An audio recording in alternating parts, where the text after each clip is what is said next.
Yeah, that meeting was awesome, and I think the next meeting will be in January. I So hope so. I'm so definitely used to invite me. going once a month, and it's like once every 3 months now. It's like, oh, Okay, we're live, guys. Thanks for being here on Code Breaker Real Talk. I'm Veronica Bartolini, and I have uh, Carol Somah ARah. She's my what do you call that? Host, co-host, and then Teresa Sixberry. I met her at John DeSalza's meeting, and we locked eyes and we just hugged each other. And there was a group of ladies there with her too. And then another lady last meeting said, "That's it. I'm going to start watching you now." And along with John, obviously. But it was just really neat to connect with strong, powerful women. Not, of course, men also. But what I'm saying is, as a community. And then Teresa, she has had her own radio show for years. And I'm going to have you introduce yourself, okay? Thank you, Teresa. hi, my name is Teresa Sixberry, and I was the owner and host of Breath of Tarot Radio, where I featured my uh, products that I made. I work with metals and jewelry, and I'm really big in personal alchemy, and I'm big on it not from the fans' point of view or anything like that, but getting to recognize our own selves and where we're at exactly when we're there, and having the strength and the courage, the courage to go through with it, even though we don't know what's going to happen. It's like a big experiment. And I started viewing life like that, and I got so full of life and answers and things. So I started Breath of Tarot Radio, and it was an international radio show. And I had the time of my life. I was able to grow like quantumly on a daily basis, on a daily basis. So that was my heartthrob. That was what kept me going, and it helped me to get away from unnecessary things that doctors prescribed to me. It helped me heal my body. It helped me um want to keep going even at my age. I wanted to keep going. So and it helped a lot of people too. And you were also in the military. I would like for you to talk about your childhood some who was in the military, right? I think it was your grandfather or something like that. And then we had a chat the other day how you were talking about some of the guys and when you were serving would talk about UFOs, right? Mhm. And you said it dawned on me like, what the heck? Why didn't I? And then how did you put, we'll say three or four and one together and realize that you were also a super soldier? Thank Yeah. you. So well, they say that when you hear the truth, it's a frequency, it's a resonance, and it will touch you. It will touch you when it's your truth. Whether you mentally or socially or spiritually believe it or not, you're still gonna get hit with the truth. And that's kind of was like my co-pilot. That philosophy was kind of like my co-pilot for a long, long time because I lived in such surrealism because of the military. Um, Especially when it came to intimacy and relationships with members of the opposite sex. And it was not a fun time for me in the military at all. I went in with my whole heart and with my whole patriotic heart, the old-fashioned patriotic heart that not a lot of women in the 70s, as liberal as women were, not a lot of them were ready to go in. They were doing it for money, like a lot of people do. They do it for the money and benefits. And so I was expecting it to just be what it was. There was a lot of things that there was a lot of things I wasn't ready for, like forcefully sleeping with my drill sergeant. I was not ready for that. I still have a hard time with that. I I hope he's old enough now that maybe he's not on the planet anymore. You know, in a couple of ways, I mean that.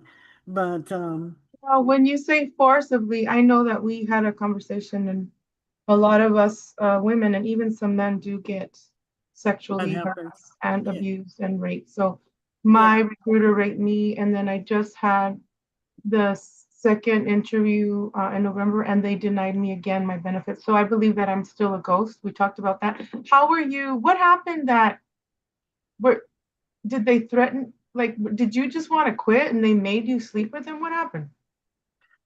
No, it happened. It happened after a training. Everybody's all hyped up,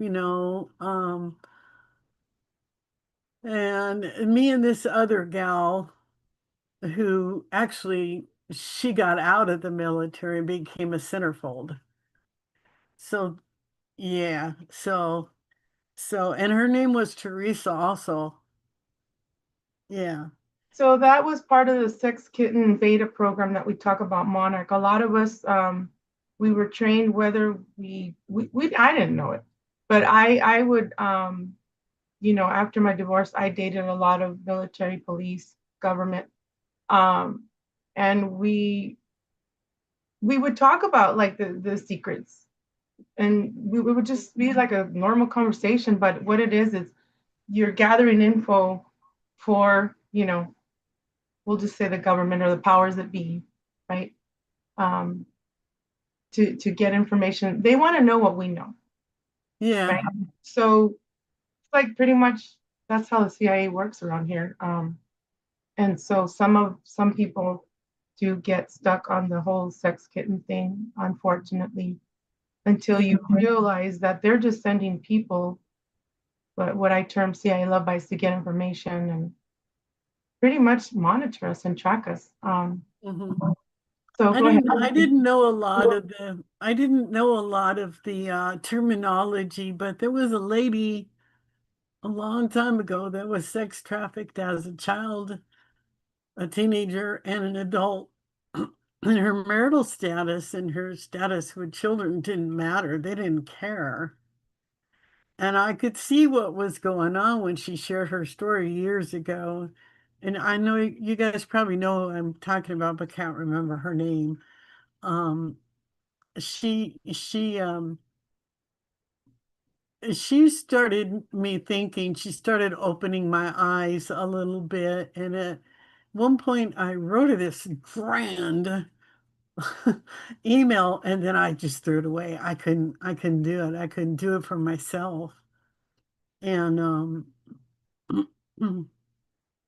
so I never did contact her. And then I kept running into women that I kept running into women then, especially when I lived in Lake Havasu before I came back here in 2019.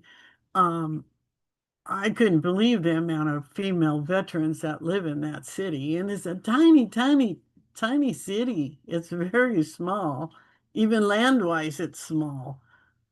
Um, and I kept meeting them and meeting them and meeting them, and which which reminds me of dreams that I was having before 9/11, before that event.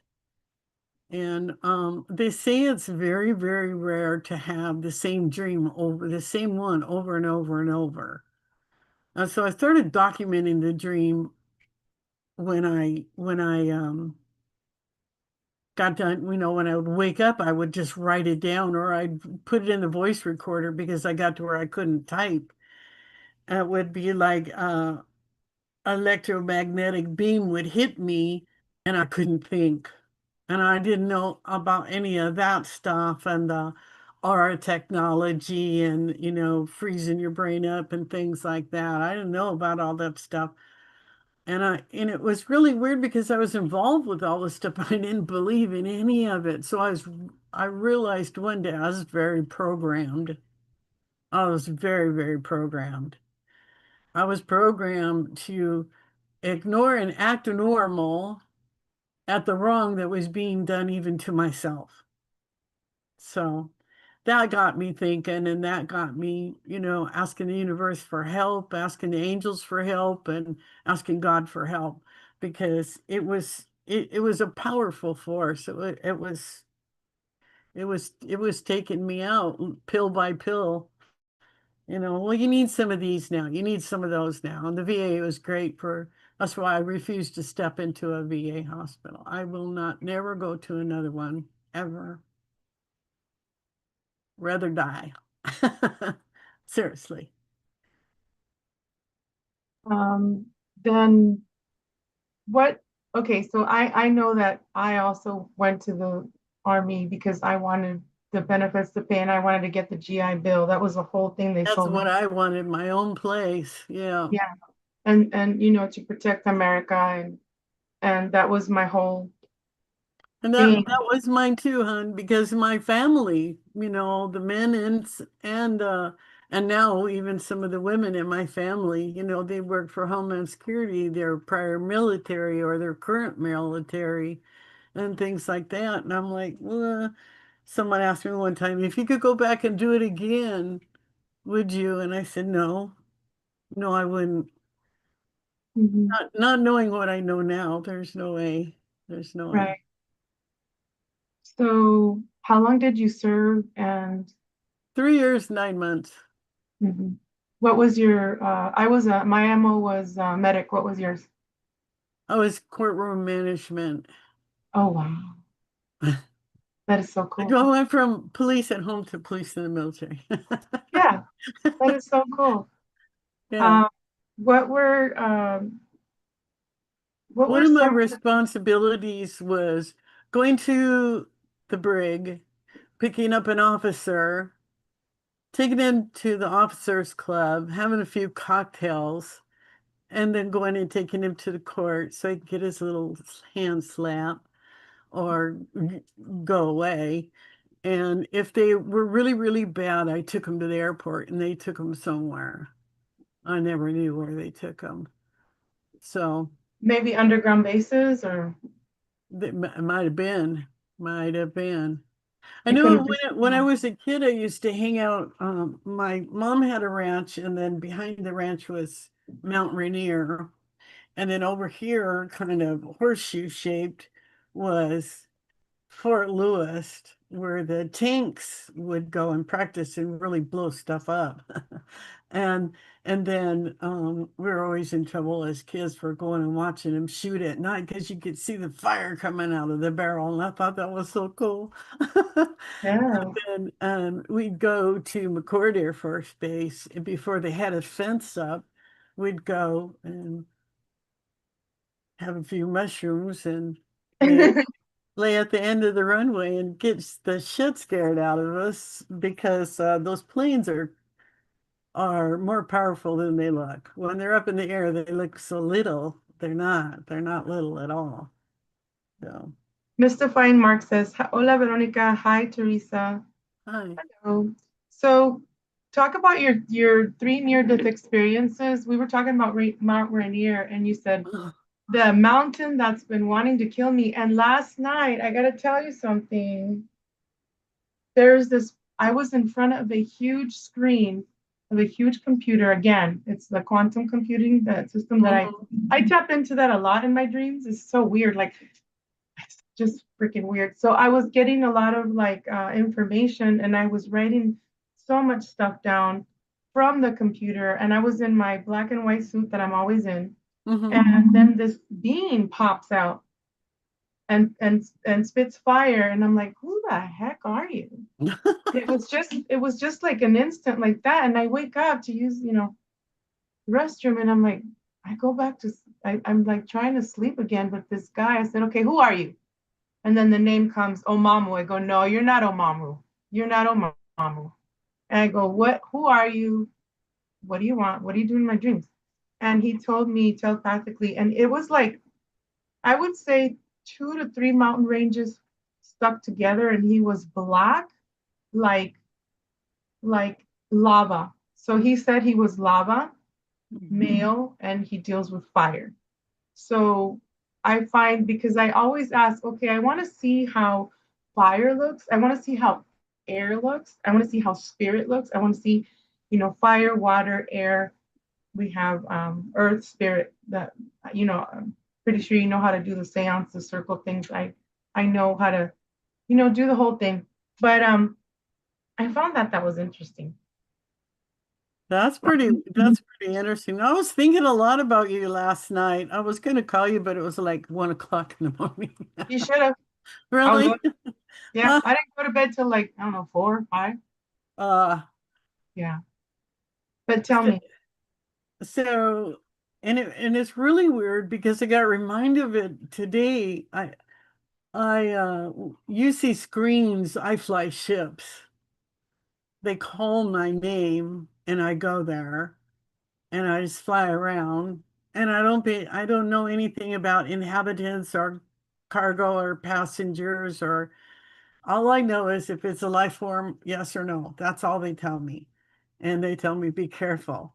And so I fly around, go in and out of different places.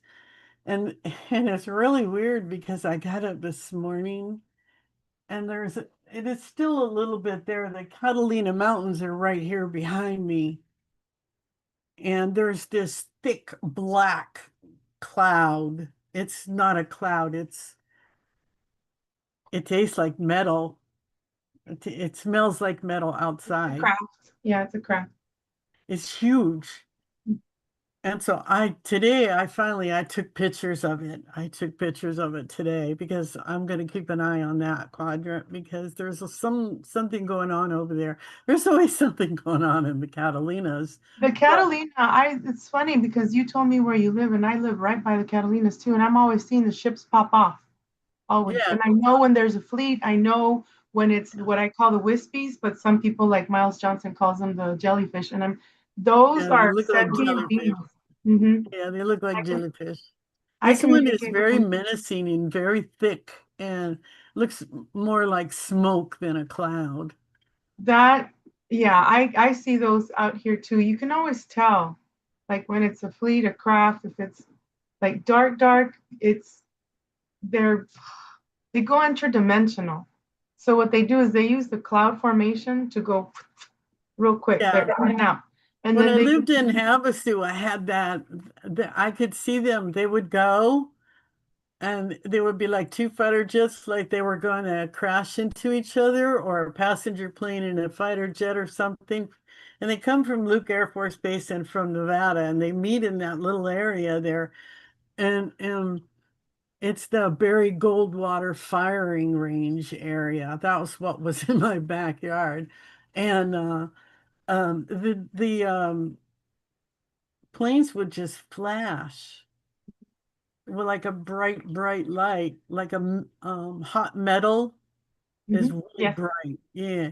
Oh And yeah. then they wouldn't crash into each other, but they wouldn't be in the sky anymore. And they would always go to the same point in the sky hmm every single time.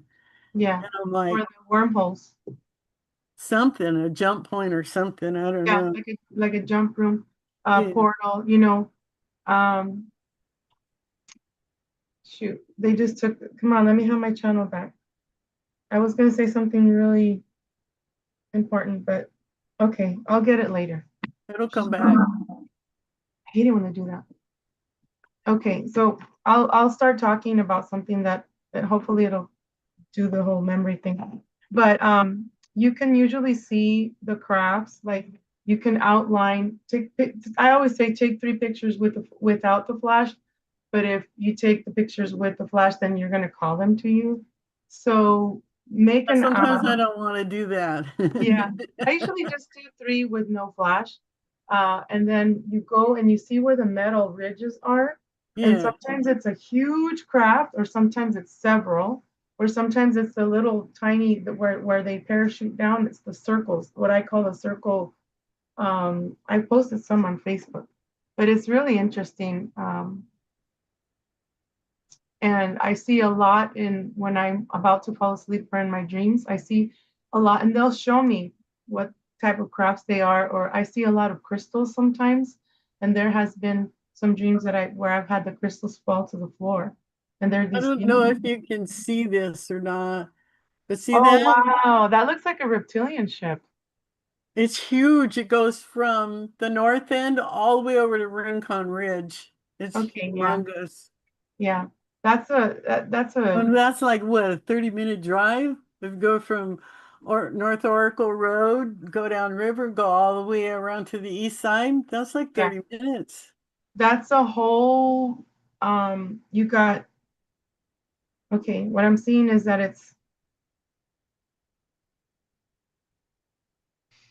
have like to a post whole these pictures up later. it's like a whole I don't want to call it planet, but it just feels like it's It's pretty ominous. Like, it's not a normal cloud.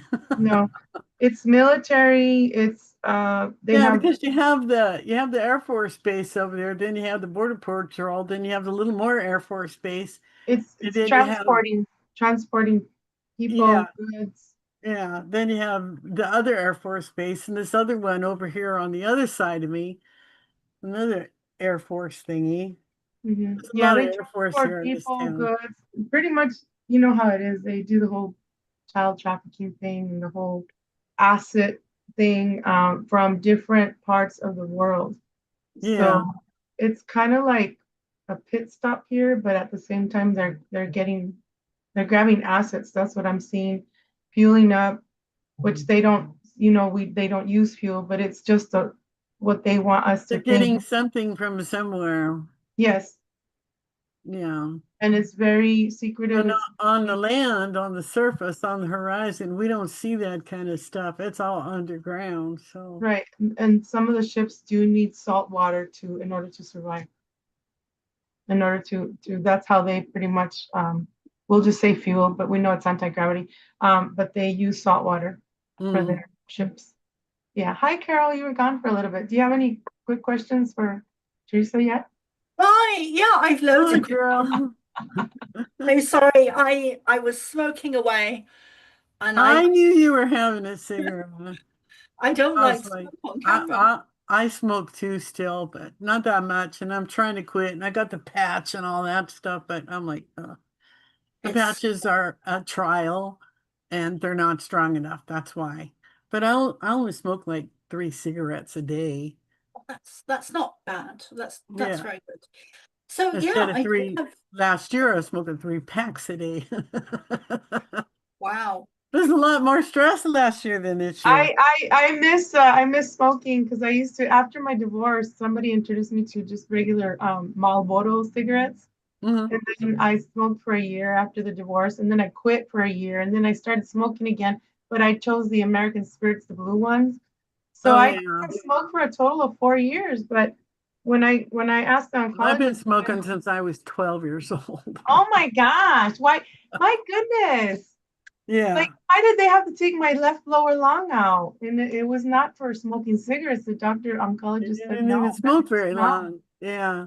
that it was not for that. He says it's the most common and fastest growing and the number one killer is adenocarcinoma, and that's what I had. And my friends kept saying, "Oh well, Replica." One of my friends says, "Replica." The app keeps saying that if you stop talking about secret space program and your thing, that they'll remove the cancer. And I'm like, bullshit, they won't. I'm still gonna keep talking. So I had to have the surgery.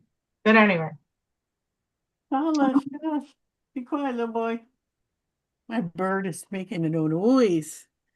so So go ahead. thanks, Veronica. So I've loads of questions for Teresa. So I don't know where to start. I've got so many questions. Just blurt one out, Um, sweetie.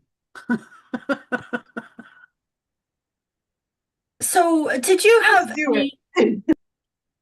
What did you have any experiences with UFOs as a child? Did you see anything, or like, do you remember your past lives? And um, In in when I was living in Lake Havasu, I was seeing a lot of ships, and I got angry because I moved to this rinky-dink little town, not realizing it was 98% military retirees. Wow. And there were the black sheep of the military, trust me. It's a great place. I love that. I love that place. And I, I couldn't get away from the fact that I was circling back on my own self and my own experiences and my own behavior, denying what I was doing to myself and to others for not believing. And I Yeah. didn't know, like I was telling Veronica and everybody earlier, I- it is because I was programmed to, when certain words came up or certain attitudes or certain ambionic energy came up, I would just go into soldier mode. That's what I would do. And I would listen to everything and I would remember everything. I remember every eye flicker, every heartbeat that I could hear and some I could hear. Yeah.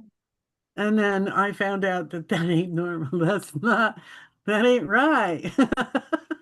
That's when I started realizing that, yeah, there's something that has to be faced here. I have to face it. I have to go through it. I had, yeah. Veronica was saying to me a couple of months ago that I will start having memories some of my super soldier story. Hmm. And I'm so reluctant to do that. It's like What I happens to you, Carol, is you start and then you go spiritual on me, and I'm like, no, no, no, get over here, get over here. Don't go Yeah, yeah. spiritual on me. Tell me, That's what I was doing yeah, too. got Yeah, to break I through. would jump into patriotic camp. I would jump into this ain't right camp or this is right camp, and it was really the left camp, and things like that. And I'm like, oh my God, what am I gonna do? But when I had my radio show, sometimes I would have guests on that they were super soldiers. Um, they would just call me up live on the air and just dominate my show. But they were getting people involved with my show, so I let them do that for a little while, and then I cut them off because it was creating for me a thought realm where I could really focus on myself and what I was denying and why I was denying it. And there was these total strangers that I didn't even know from all over the world telling me, well, you're having this experience because of this. And I was like, wow. You know what I had to do is I had to cut a lot of people off because they keep trying to send handlers to me, and I'm Yeah, like, no, and they try yeah. to take over my show. I'm like, Only had one no. bad boy on my show one time, and I had it was funny. I saw this guy, he's totally gay, but he's not a bullshitter. He loves people, he really does, and he's very gifted with the ascendant masters and this. And I would call him up and I go, I'm feeling like this. He said, well, what were you doing before you started feeling like this? I said, oh, I was just meditating. And he said, girl, you meditate more than anybody I know. You should be an ascended master. I said, well, I don't know about what all that means.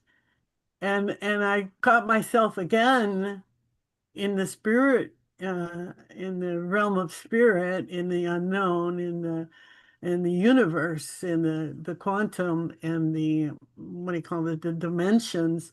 I caught myself carrying all of that stuff into that when I knew that that was where I was going to get my answers, and I knew that's where I got my healing. That's why I came back to life 3 times. That was why, was because I knew how to access that realm and I never shared it with anybody. And so it You was gotta never under, tell huh? us, It please, was about your. never under attack. It was never under scrutiny, and it was never available for conversation outside of me, myself, and I. And we're taught to open up. We're taught to be open and be loving and be graceful and don't talk too much and da da da da. And that shit didn't sit well with me at all. Not at all. Especially when I started my radio show, I found my voice. I found I found there are millions of people on this planet that they believe the same things. We have nothing in common at all, at all. Probably in real life, we would never have talked or met or watched each other's videos or anything.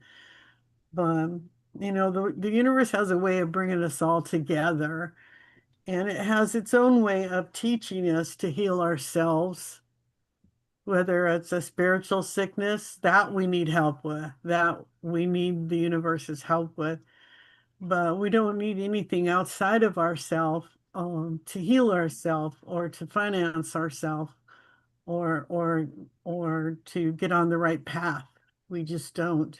And I was watching this, what do you call them, those reels, and this guy came on, he looked like the mean ass dude, man. He scared me. I'm like, who the hell is that? And and that doesn't happen very often with me. And he starts talking about love, and I Oh was like, shit. oh my God, I got you wrong. I was gonna text him in his comments, say, dude, I was sitting here judging now. I'm so sorry. Now I'm in tears, but but now I'm like, I'm so glad. I'm so glad that he defied the odds, and he didn't do what YouTube suggested, and he didn't do what everybody else. He was just him. So his frequency came through and it resonated. Now, did he go to university for that shit? No. But he's been with himself every single day of his life since he's been born. So I figured he knows how to act and how to represent himself. So don't Yeah, judge. I love that. I love strong men that believe in love, and it's not just about sex. You know what I'm saying? It's like, Yeah. because my aunt yesterday, she sent me my tia Alma, she sent me this thing where they did an experiment on these little babies long ago when one of the kings was in, we'll just say, office, and they would not talk to them. They would not look at the babies. They Mm. would, the only time they would touch them is to bathe them and dress them, but they would not touch them. And a lot of the babies died. And I said, Yeah. well, yeah, what do you think they were trying to do with it? And I'm not going to say the word because I don't want my thing taken down. But through this whole situation where people got the baby Jabberwocky, that I say, they didn't want us to touch or like even hug, and I'm not talking sexual. I'm talking hugs, just being with your family, friends, just hugging them, being close to the aura, because once you're 6 feet apart, that's where the aura, you can't really feel it unless you're like us, born sensitive, right? And, Right. so, and going back real quick to smoking, one of my friends, Mitchy Glitch, if he's watching, hello, in Hollywood, he told me long ago, a few years ago, maybe 5 years ago, because I said, dude, maybe I should stop smoking, but it helps me. He says, look, I found that when you smoke, it lessens your aura, so that way they can't track you. It's harder for them to track you. And I'm like, what? And so this morning I was like, okay, what about perfume? Because I'm a big person on reading chemicals. Since I was in junior high, I would dissect the word, and what does this mean? What does that mean? So does I know that the scent causes trackability. Like, for example, when I don't normally use perfume at home, but sometimes I will. And my dog, my German Shepherd, is like, okay, she's got the scent. She knows it's Mama today, even though she knows my Draco scent, because I have a really particular, I call it the Draco scent. My kids do too. They're different, but they have a similar, I'm not going to say what it is, but they have a similar scent that is tied to me. Hmm. And it says, so I wrote down tracking. Some are uh, easier to auric field. I can't even read my own writing sometimes. Easy to biohack. That's what I wrote down. So Mm. find Because of it. the perfume? Yeah, the perfume, it does something to your aura. So that way, first of all, it gives the scent. Or like, okay, I'm going to track that scent to animals or to aliens or to whoever. Okay. And then I saw this morning when I was writing this down that it's easier to infiltrate and biohack us when, for example, we don't have our phones or computer or any laptop or any kind of Wi-Fi close to us. That's what I saw. And then before I forget, please tell us about your three death experience. Mount Rainier associated. So Mount Rainier and I have a little tiff with each other. And it's the most beautiful mountain I've ever seen. The only thing I do not like about the Pacific Northwest is the magnetic fields. It is so dark there. It is so hard there. The energy never lightens up. I can't live in California. I lived in Hollywood for almost a year and I had to come back home to my mountains, even though I love the water. It was just boom, boom, boom, constant. Yeah. Darkness. Well, in California has been altered. Altered. So we had moved from Watts, California to a place in Washington State, right at the base of Mount Rainier, called Roy, Washington. And the neighboring city, which was like 10 minutes away, a really small old stagecoach route, Oregon Trail route, and very historic. So very historic entities living out there in that area. And like I said, there was two military bases side by side, and then the training fields, the battlefields where they actually blew stuff up. So I'm 5 years old. Well, it was actually my fifth birthday, and we came from LA. We never saw snow before. We never saw it before. We just saw it on Rudolph the Red-Nosed Reindeer cartoon at Christmas time, a snowman. So we wanted to build a snowman and we wanted to slide down the hill on the car mounts. My mom had a big old Edsel, an Edsel car, and those poor cars.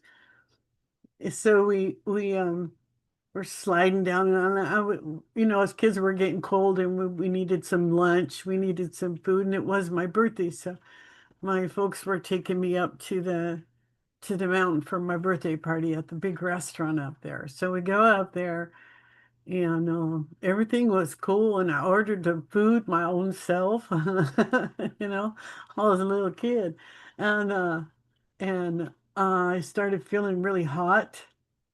And my mom said, "Oh, that's just because," and then the waitress came over. It's because we've been out in the cold and we came in the warm. They had a big old fireplace going in there, and it was beautiful. And and the waitress says, "Is your daughter okay?" To my mom, right? And she put some ice water down on the table in a little kid's glass for me. Said I was drinking that. That ice water hit my throat, hit my stomach. I remember that feeling, and I was out. I was out and unconscious for 21 days. I woke up at Seattle Children's Hospital in a refrigerated room on an ice bed for 21 days. So I'm antibiotic resistant. I can't take antibiotics. Most pain medication works maybe 1 or 2 times on me, and then it doesn't work anymore. I can't take aspirin. So I learned as a teenager, living through all that, I learned that I can't afford to be sick. And so that used to be my motto all the time. And the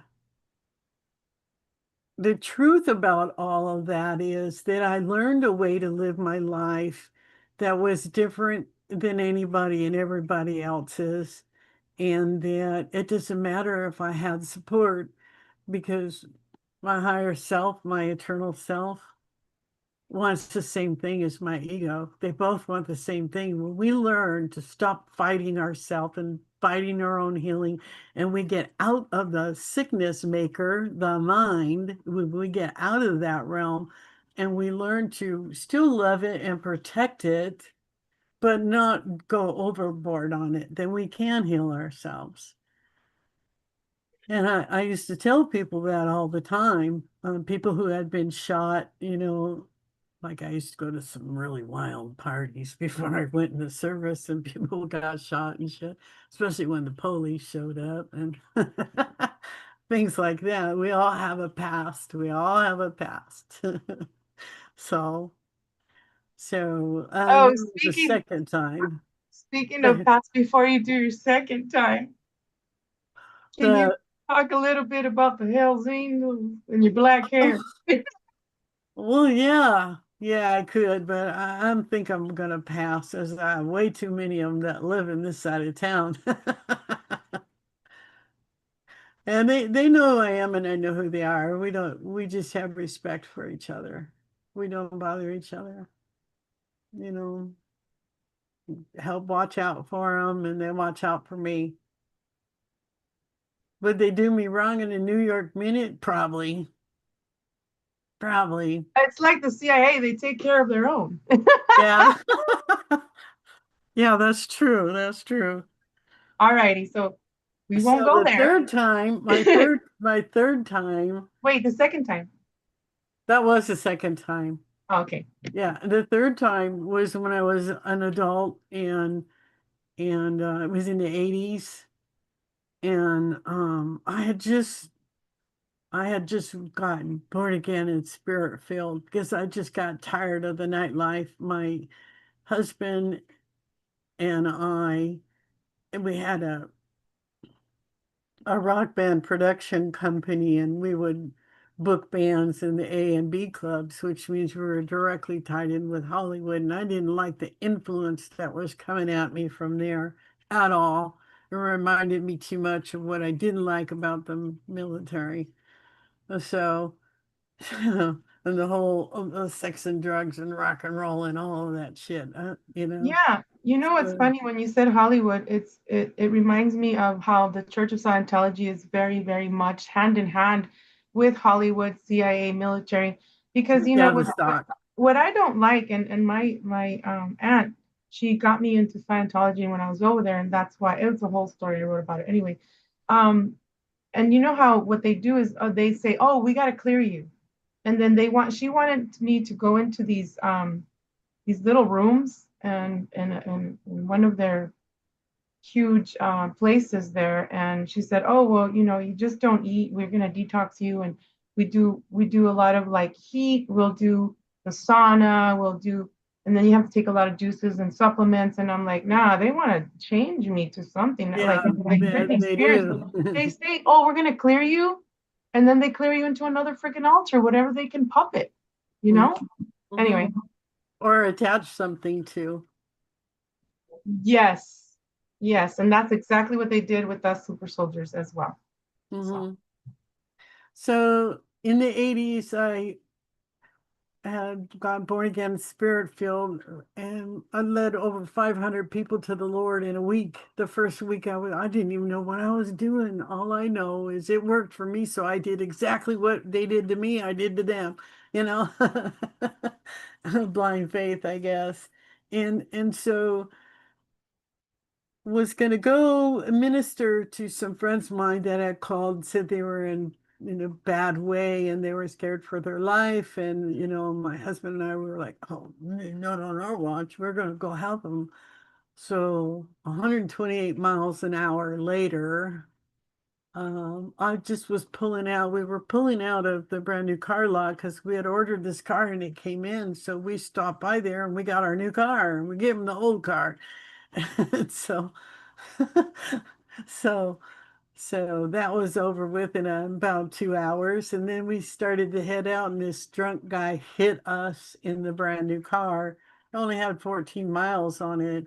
It was a Ford Mustang, it was 86 Ford Mustang. And we had switched some of the business that we were doing from the music business over to janitorial to corporate cleaning contracts. And I was on the passenger side, which was the side that the driver of the big dually truck, with the big two wheels in the back, that he hit us. And that hurt. That really hurt.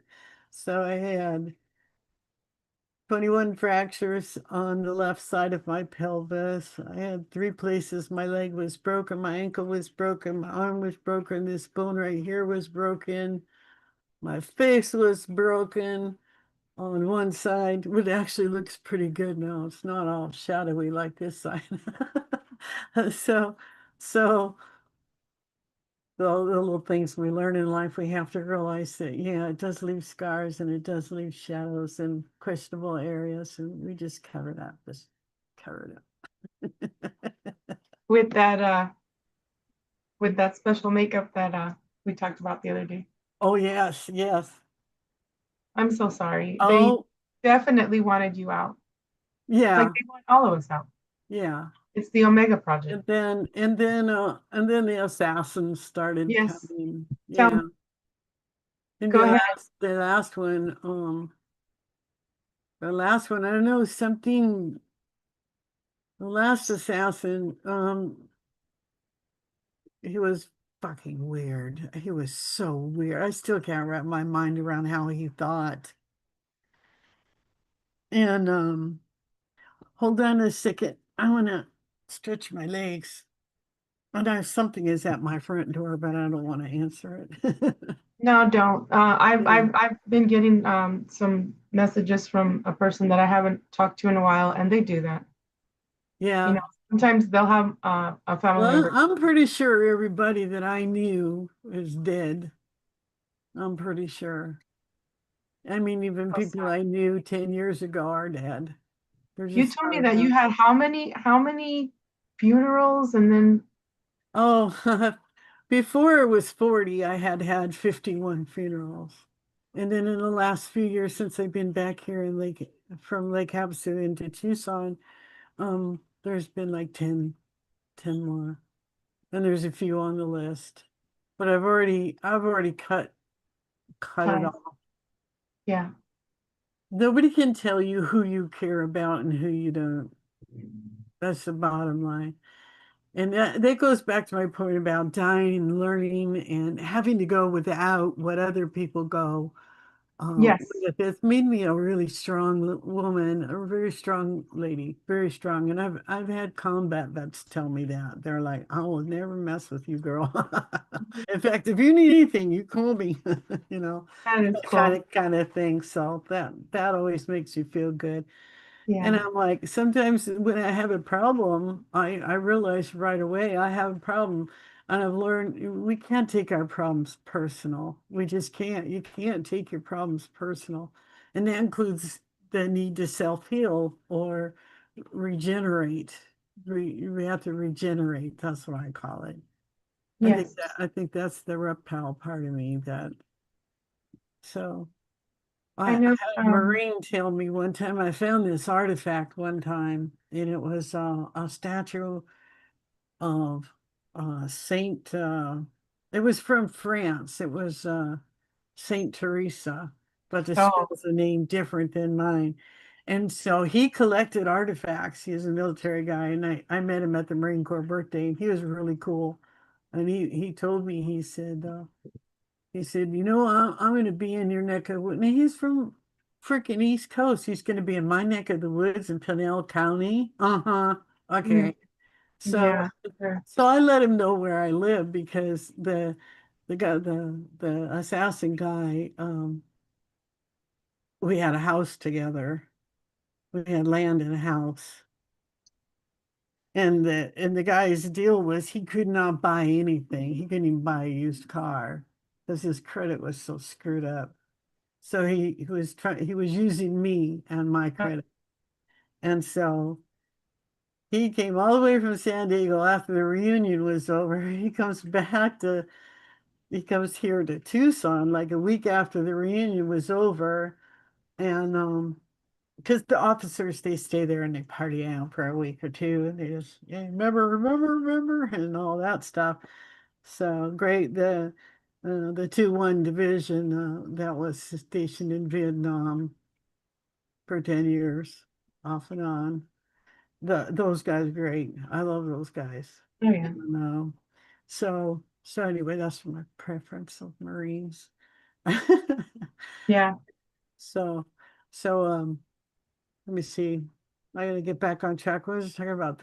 We were talking about the assassin guy. You met him at the VA, right? And Yeah, he found me. He said, "Oh, and he said he told me had to an my face, I've been M16. looking for you. I heard about you." And I'm like, but I told him, I said, "If you're trying to blow smoke up my ass, fuck you." That's how we met. That was me back then. I don't say stuff like that too much anymore, unless I really feel like it needs to be said. But we all loose lip when we're young. You know, and I underestimated evil at that time in my life, and that is how that guy got close to me. That's how he got close to me. So You said he had an M16 somewhere. You want yeah, to talk about it? he had an AR Oh, 18, yeah. AR 180. Oh, my screen is jumping all over. I'm like, what? My computer's having a flashback. No. Um, yeah, that's and even the psychiatrist at the VA for the guys group, he told me, he said, this guy ain't right. You, you need to listen to your brothers in there. This guy ain't right. And I was like, all right, all right. And so I started putting distance before there was ever any closeness at all. And um, the guy really started putting on pressure and I moved like 3 times, and I bought a place. I bought a place out towards Mexico. And I bought this cute little place. I loved it so much. I really did. And I had a big field behind me and a kind of little half hill. And then there was this big mountain. It looked like a big toad, and that's the name of the mountain. It's called Toad Hill. Because when it rained, the frogs would come, those big, big, big, huge toads, and you can't touch them because they got psychedelic power. They'll kill you. They're full of strychnine. You just have to get their sliminess on your hand, and you're woo. And then my mama dog, I had a wolf sanctuary. My mama dog, she got the toad, and she was 8 o'clock in the morning. I went out to feed her, and she was fine. She was eating and everything, and then I seen her jumping around with something, and I'm like, "What the fuck is she doing?" And then like I went and took a shower, and like hour later, come out and she's stiff as a board with her legs in the air. Like I'm like, "Oh my God." Oh. So I took my alpha boy, I took him and I put him in the house until the frogs went away. So How and he many was wolves? Sorry. we had 7 at one time. Oh, beautiful. Were they all white wolves or what color? No, no. Tokay was the male, and he was British Columbian and Arctic timber mix. He's huge, 125 pounds. Oh my gosh. It was only 8 months old. Wow, Lola, she's 4 months and she's 100 pounds. Yeah, yeah. And she got long legs. Yes. Yeah, Tokay had really long legs. I think she is a cross between a white diamondback wolf and a German. She's a German Shepherd, but I'm like, I see that white diamondback. And she came into my dreams as a wolf that I told you, a white one. Hmm. But I'm so sorry that your baby passed away, your wolf baby. Yeah, You well, the daddy wolf, the alpha, I took him when I realized what had happened when the feds came and told me, you need to move now. I'm like, oh, I'm looking for a place, and they're like, no, you need to move now. is it that guy that they sent the chopper to your place? Oh, the helicopter to bring the dead javelina for the wolves to eat. Yeah. So Yeah, they told you to move, huh? and they told me to move because my stalker was up on the Toad Hill. He was up on the top of the hill with the AR-18. It was scoped in on my bed. Fucker. I know. He's dead now. Oh, I'm pretty sure he is. I'm This pretty is sure he is. sorry. I just He was doing illegal drugs and drugs from the VA, and he was mixing methamphetamines and salts with with oxycodone. Yeah, he should be dead by It was now. like a yo-yo. Yeah. And was he an Yeah. agent that was sent in um to take you out, Teresa? Yeah. What's that? Oh, they just do it because they're contracted to, or it might be a soul contract from a past life. It might be, who knows? The point is do not die. That was my point. And I learned do not die. I learned it was a real thing. So yeah. You know, it's funny that you say that because, and we're going to go talk a little bit about that statue that you got Oh from, yeah. but remind me of that. But when you said that, do not die. Do not die. When that happened to me, I told myself in my head, I'm not going to die. Yeah. I'm not. And Yeah. I think there's just a lot of us that are very powerful and very, very strong out here. And we're here for a purpose. We're here to help those that are weak, that need a reminder that they are not weak. What happens in the SSP community in particular, and also the spiritual love and light that I see, and I talk about this a lot, is y'all get up in these groups, in the victim masochist groups, especially the Montauk groups. Hey, I was a Montauk girl. I was a fucking guard. Okay, I took care of these kids. I took care of these werewolves. Some of them were given the black goo to turn into werewolves. But anyway, they get stuck in these poor me victim mentality because the group leader, she's going to be speaking in the UK soon. But you got to be careful. Who's the leader, Veronica? I've talked about her many times. I'll tell you later because I did do a lot of shows on her, but I'm done. What I'm trying to say is be careful. Yeah. Yeah, for sure. The public, us, we know better, but to the public is like, because they start remembering, oh shit, I have super soldier memories. I think I'm a super soldier. Come to me, come to Teresa, come to Carol, because we are DNA activators. We are going to tell you, even like I still don't know a lot of the names of the programs, but like Teresa was saying, hey, I know this happened to me. I don't know the program name, but a lot of them get into these groups where poor me, I was raped 20 fucking thousand times, and we went through shit too, and not only in secret space program, but here in reality, in the 3D, Yeah, in real life. Yeah. in real life, okay, Yeah. but they get stuck on that. So we have to remind ourselves and others we are more powerful than that shit that happened to us. Like, dust yourself off. What does the Bible say? Hey, if they don't receive you in this town, límpiate las sandalias. Get that dust off the sandals, wipe, and keep fucking going north. Yeah. All right, so real quick, go back to the statue. Okay, so the doll in the case, the statue in the case, it was a very beautiful. It did something to me. I'm like, it was the first time I'd ever looked at an inanimate object and had the patience to take responsibility for it and keep it a secret and make sure it got to the right person. And I never thought that this guy was coming to Arizona just to see where I lived and what was going on in my life and what the surroundings were. Because I was at that point, I was ready to do anything to protect myself and my daughter. That was it. And he saw that thing. I was telling him about it, and he fell in love with that thing. He goes, I know exactly where this is from. And he was telling me, and I was on the internet, I was typing stuff in, and I'll be damned if it wasn't a missing artifact. So he got to give it back. He got to take it back to France and put it back in the chapel. No. What was the name of it?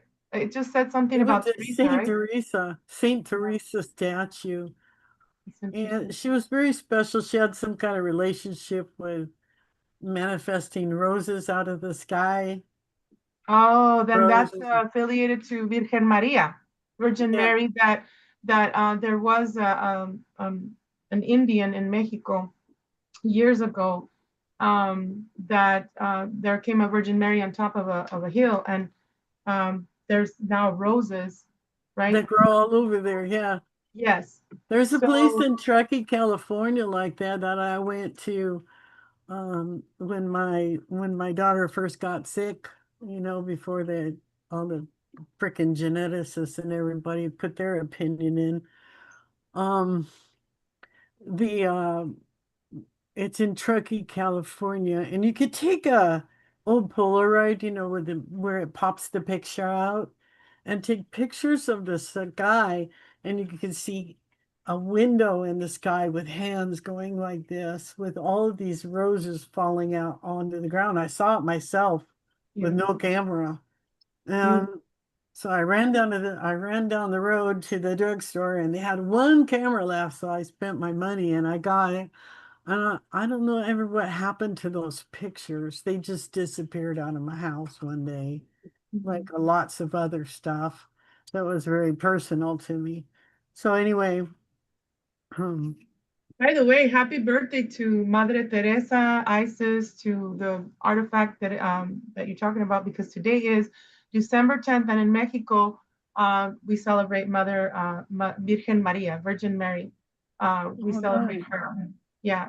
So that's really interesting that you're talking about that, and I hadn't What do even you heard think this of the story. Pope coming out a week or two ago and saying, "Don't pay any attention to Mary They don't want that because because Mary, it's feminine. right? It's So a they see woman." that God has a mother, and that's we call her Mother Mary. It could be Mother Earth, and they don't want that secret. They don't Right. want the secret that you know. I never knew how I felt about religious icons and angels and all of that stuff before, but I'm convinced of one thing, whether I want to know about it or not, if I'm supposed to, I will, because the universe just gives it to you, like all of it. And you gotta, it's like weeding through a swamp. You have to be careful. You're in water, you're not going to overheat, but you can't drink that stuff. It cannot save your life, but it can definitely take it. Yeah. We have to be careful. Just because something is natural doesn't mean it's good for us. Yep. You know The what this swamps are reminds me of? perfectly natural. Yeah, this reminds me of Wonder Woman 1984. And Hmm. if you guys haven't watched it, you got to watch it. Now, when I watched it first came out in the movies, I totally deciphered the whole thing. I'm like, what the hell? So they bring in this thing, this artifact, and one of the guys, he's drawn to it, and of course he's having financial problems, so he uses it for negativity. He uses it. He breaks it. He's looking at it. He breaks it, and then the energy, the smoke, everything goes to him. Comes The out. power. Yeah, Yeah. and he becomes like a djinn. So throughout the whole movie, he's telling people, well, what do you want? Oh, well, one of the guys in Dubai or whatever says, oh, well, I want to be the richest oil person or whatever. I want to be like the most famous one. He goes, okay, but then what is he to?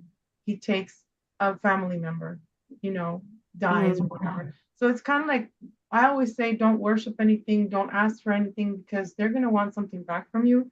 And then There's also, always a trade-off. huh? There's always a trade-off. Yeah. Always.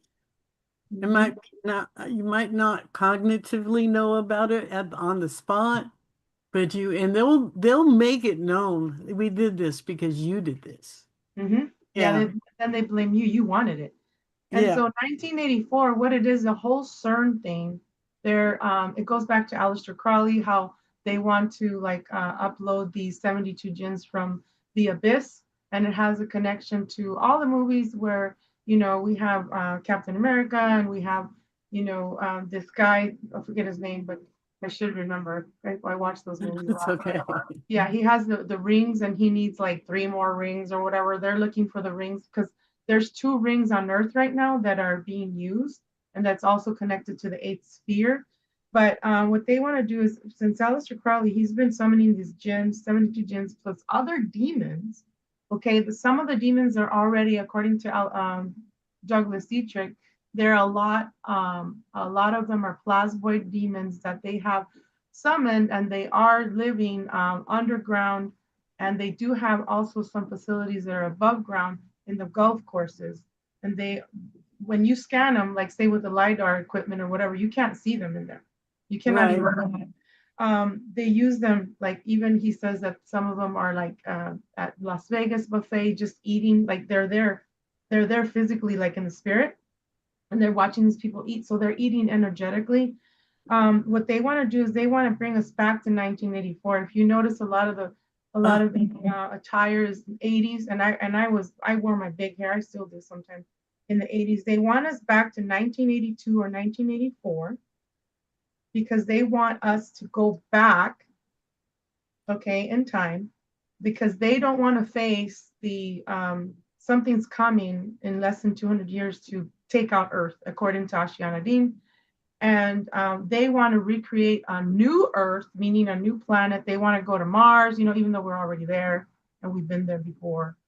And they don't want to face pretty much the unconditional God that I talk about, which could be Mary, it could be Mother Earth, it could be Isis, it could be a female, I don't know, but it's something, okay, that is unconditional love, but it's also about justice, and it has nothing to do with giving away your son as a sacrifice. No, that is not my God, okay?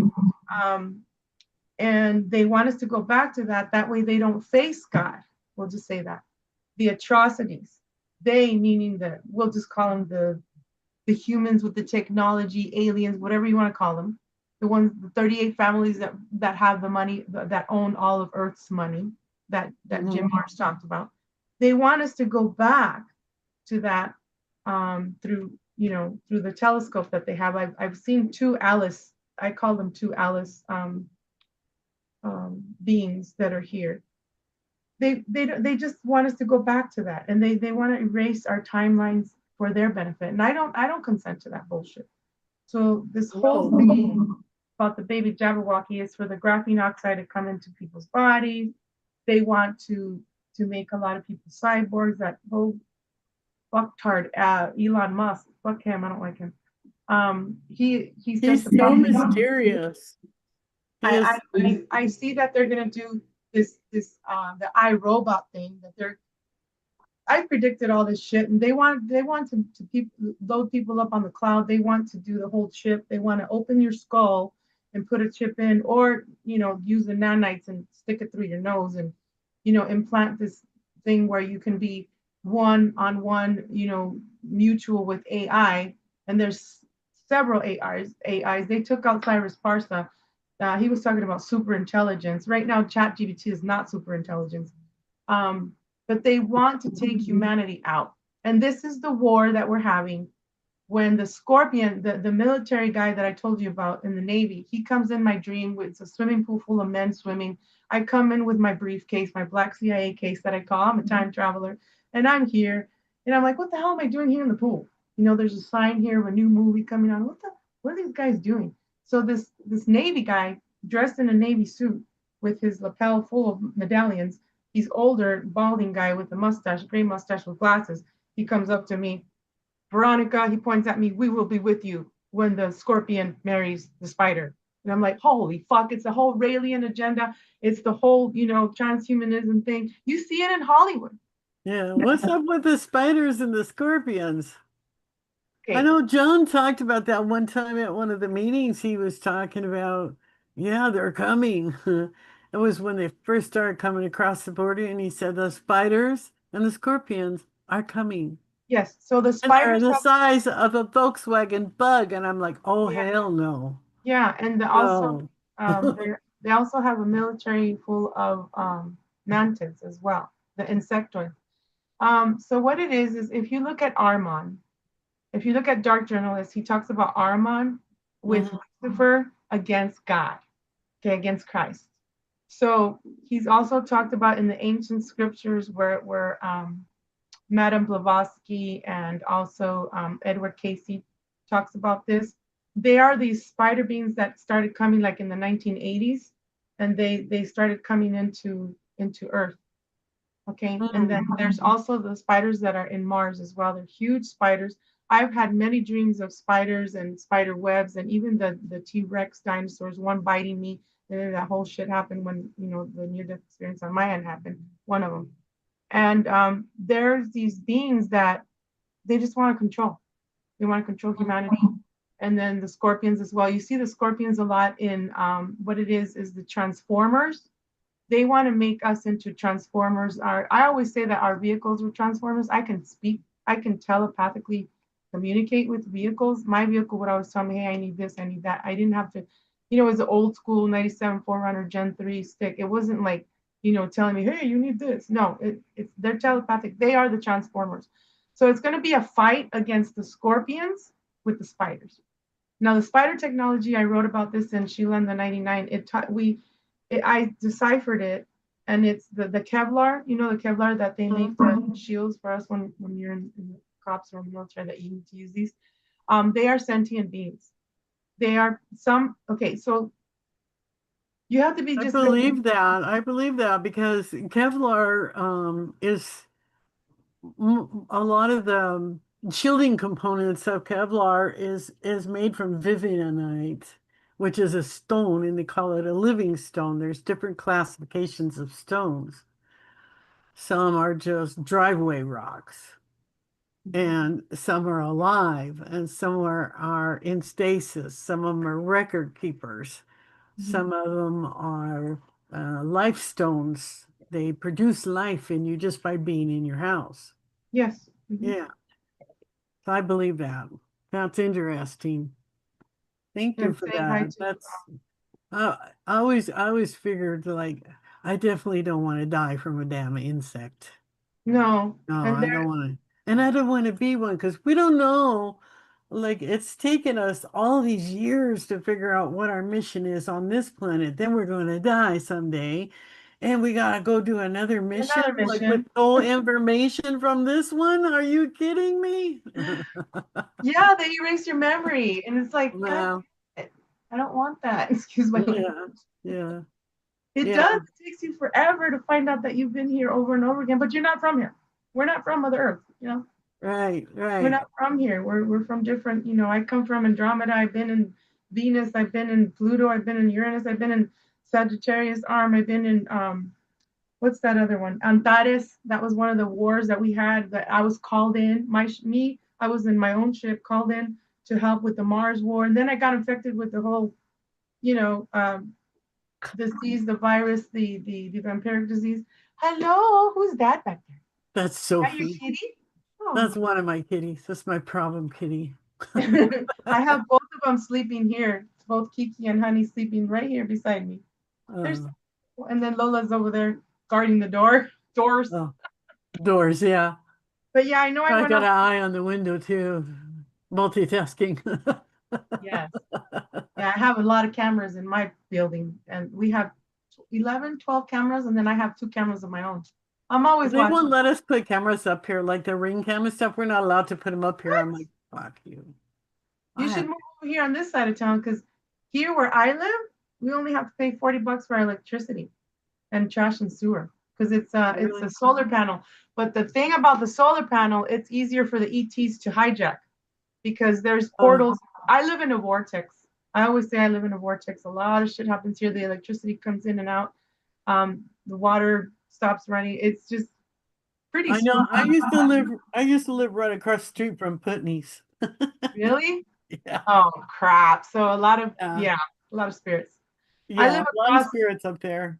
yeah, I live across You the know street. what's up there that a lot What? of people misjudge Huh. is that there's 3 or 4 elementals up there. And people make a mistake with them. They try to treat them like from like a shaman's point of view or something, like smudging and saging them. And it just pisses them off. Let's wait for you to go to sleep. Yeah. Yeah. When you said sleep, that is a trigger word. Hmm. Okay. Oh, Yeah. for you? Yeah. Oh, Yeah. I don't want nothing to happen. You stay just like you are. No, I'm not gonna go to sleep. Okay. Oh gosh. But anyway, God damn it. Okay, so what I was trying to say before they were trying to put me to sleep is that's what they do. Alcohol, the king of alcohol that I call alcohol, is the pyramid of the spirits. And that's what they do. They put you to sleep in a bar or they put you to sleep wherever Uh-huh. you be so that they can come in and then live, right? Have sex, drugs, rock and roll, do the whole thing. Uh-huh. Um, so another pet peeve that I have is people that say, "Oh, I'm so spiritual." Yeah, but you're over here getting drunk every weekend or doing drugs or big pharma, whatever the fuck it is. Yeah, you're really spiritual. Yeah, sit on this, Yeah. Or right? they're screwing their best friend's old man or something like that. Hi. Oh my God. Yeah, Yeah. I've seen all kinds of shit in my life. A lot of shit. Yeah. Anyway, you can keep talking. We have another what? It's 4:30, so I'm gonna leave at 5. So we have another half hour. If you'd like. Okay. Um. I'm gonna have to go, guys, because it's getting late here. Okay. Don't go yet. Hold on. Hold on. I know what time is it over there? 1 in the morning. 11:30, Okay. 11:33 Ask your questions away, At beauty. night? Ask your questions. at Is it? night. Yeah, Oh, yeah. no wonder you're She's, smoking. she's in Ireland. Oh, you're In in Ireland? yeah. Oh, I'm jealous. I know. Soma, Carol, go ahead and shoot away your. Okay, thanks, Veronica. So Thank I you. know I asked earlier, but I don't think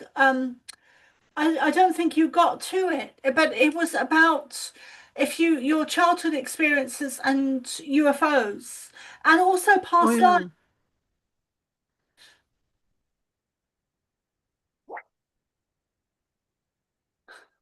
I can't hear her. Oh, okay. Oh, there you are.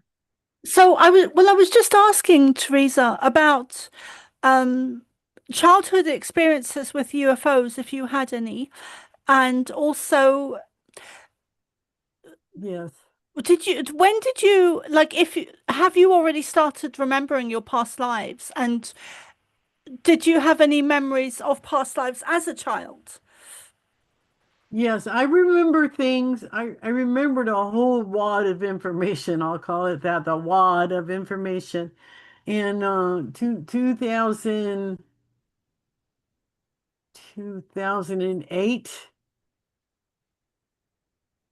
I was working in my shop and I got a huge download because I went out at 5 o'clock in the morning and I put the heaters on and everything and because I always worked with my shop doors open so I didn't get claustrophobic so I could cut some stones and stuff and process some stuff, some dirt. I had to pan a bunch of dirt out, like a couple 100 pounds of it, a lot of dirt. And it had already been run through the machine. So it was the heavy metals that were in the dirt that I had, and I wanted to get the gold out of it. And so I'm working away and my daughter comes in about 7:30 and she's, Mom, do you want something to eat? I made blah blah blah. And I said, yeah, I'll come in and get it in a minute. 14 hours later, she comes out and she said, Mom, you didn't eat your food today. And I said, I didn't? She said, No, I made you breakfast, don't you remember? And I said, Yeah, I remember. I remember. So I went and got the cold food and ate it because I felt like a schmuck. And so that was the day that I got a whole bunch of downloaded information about me, my role in my family that I incarnated into, my future,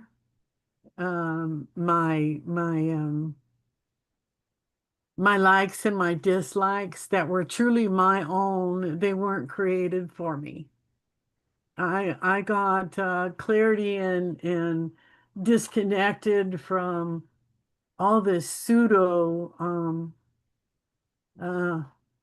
from all the pseudo we hear slogans and jargons in our life and we're like, yeah, different things, and it has an energy to it. And so all of that energy was revealed to me so I could say, no, I don't want that. I don't want that anymore. Just get that out of my vocabulary, you know. But Teresa, did you have experiences with UFOs as a child? Oh, yes. Yes, definitely. Yeah, I did. And one was an entity, and it came in my room, and my mother saw it. My mother saw it. Was it an It was like I want to say like a child gray, like a okay, little, but I've never seen a child gray. They're all about the same size. They're all little. yeah, yeah, they're And then very small. I was in Vegas years ago, probably 2016, and I saw the tall whites there. They were visiting Vegas like they normally do once in a while.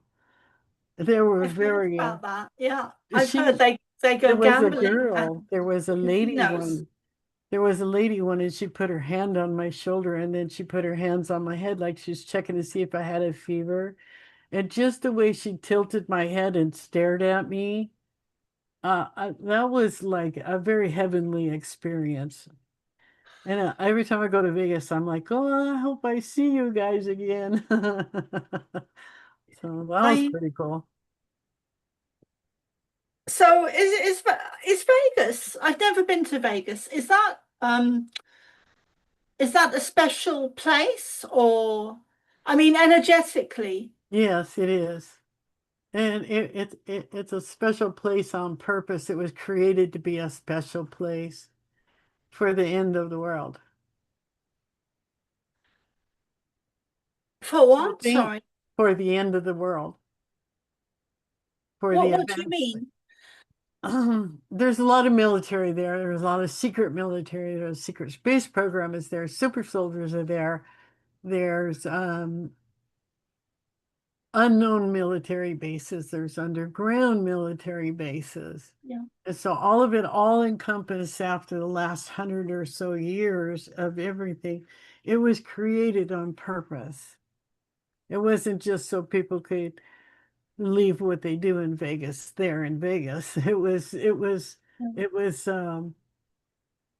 it's like a sanctuary, an end time sanctuary. But they don't have a whole lot of spiritual stuff going on there. Everything it's a very to a spiritual person, it's a very empty place and hostile and even violent in certain parts. Yeah. I've seen because I channel the Pleiadians, I've seen a lot and I get shown stuff in the channeling. Mm, When I do channel, I get information, but I also get images. And yeah, sometimes they're about different things, but I've been shown a lot about different Vegas. underground places and military and but I don't think I was aware that Las Vegas was one of the places. Hmm. Yeah, it's a pretty bizarre place. It's changed a lot since I was a child. So, They have military bases there that are connected to Sandia. And Teresa, you knew Dr. Lear, John Lear. Can you talk about Dr. Lear, him? yeah. He was awesome. Yeah. How'd you meet him? What did he tell you?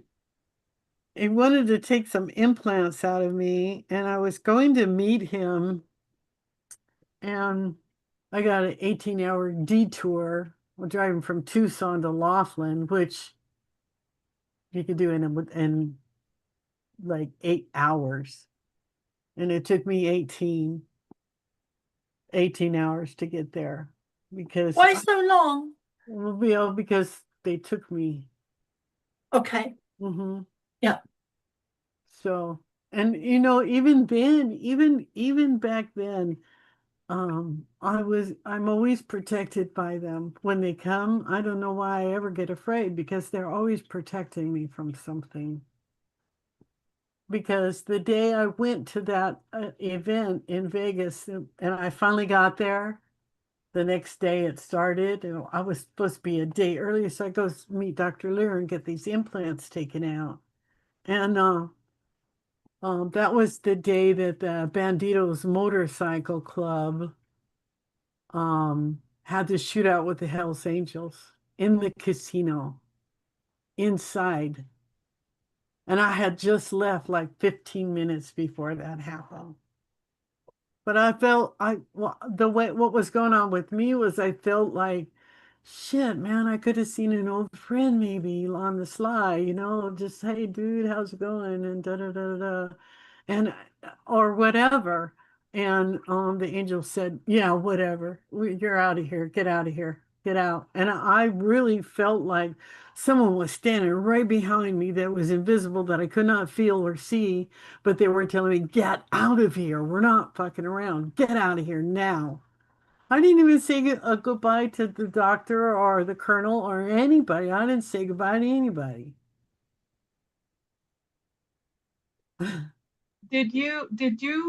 The Colonel, was it Colonel Corso? Because I've studied a lot about him and John Lear and how he talks about the moon. And I've had a lot of dreams where I'm in the craters of the moon and I'm also walking around above the craters and there's a lot of like construction going on and I'm with my daughter in that dream. You know, so you really didn't really get to talk to so they were trying. Okay, so the banditos and the Hells Angels were sent to They're shooting each track other. you and take you out too, and Dr. Lear and the Colonel.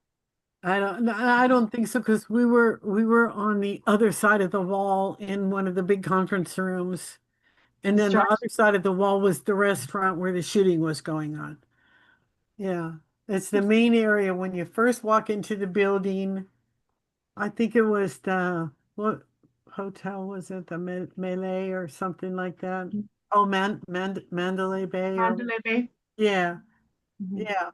And I was like, whoa. And I didn't realize that that happened until like 2 months. 2 months went by and I was watching a regular news channel, which I hardly ever do. And and they said, yeah, it was a shootout with the Banditos, the FBI, some undercover agents, and the Hells Angels. And I went, Jesus, no wonder I felt like getting out of there. I just really felt like I needed to get out of there. Yeah. So you didn't get to talk to John Lear, Dr. John Lear? No, Oh. no, no. So you're supposed to take some implants I like was a after. little apprehensive about someone doing surgery on me too, a stranger. Yeah. Yeah. And So I've been under the knife quite a few times, and I'm not a fan of it at all. no. Yeah. Go ahead, Carol, if you have any more, because I know you gotta go. Sorry. I was just going to say it's really lovely to meet you, Teresa, and I hope we can do this again. I'm sorry I have to go, guys. Okay. You take care. Thank you, Thank Carol. Love you. you. Love you too. See you later. All Bye. right, guys.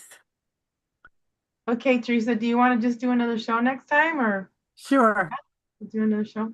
Okay, can you tell our viewers where they can find you if you have, anything out there that they Oh, I'm under my real name, Teresa Sixberry, on Facebook, and that's all I have as far as social media goes right now. I'm on TikTok, but I don't know how to work it. So don't go on there. Find me. I check I check my TikTok like once or twice a month. TikTok is so fast that it's too distracting for me. I don't even want to download that. And then Cyrus Parsa also warned about how the Chinese can infiltrate people and are watching the Yeah. kids and all that. Yeah. Yes, I know. And again, I've had my bank card replaced in 1 year 9 times. The next year following, when I actually went on TikTok, it only happened once or twice. And this year so far, nothing, Yeah. thankfully. Mhm. So So you can find Teresa also with John DeSalza and I think we'll be at the Crying Onion in January again. And yes. then you do readings, and then where else can they find you here in town? Like I guess we're gonna go to a little craft show or things like that. Oh, We'll keep you guys updated. yeah, we'll keep you updated. All in the workings. Yes, thank you. So let me just say hi to everyone. Tinfoil Hatter. He Full said, name. you know some angels, huh? And then, oh, you mean bikers? Yeah, yes, never mind. Okay, and then who Yeah. else was on? Jill Harding was on. And then thanks, guys. We have Mystifying Mark, Dave Walker. He's been on for a long time with this show. So thanks everyone for watching, and Yeah, thank see you you. guys later. Thank you, Teresa. Namaste. Love you. Namaste.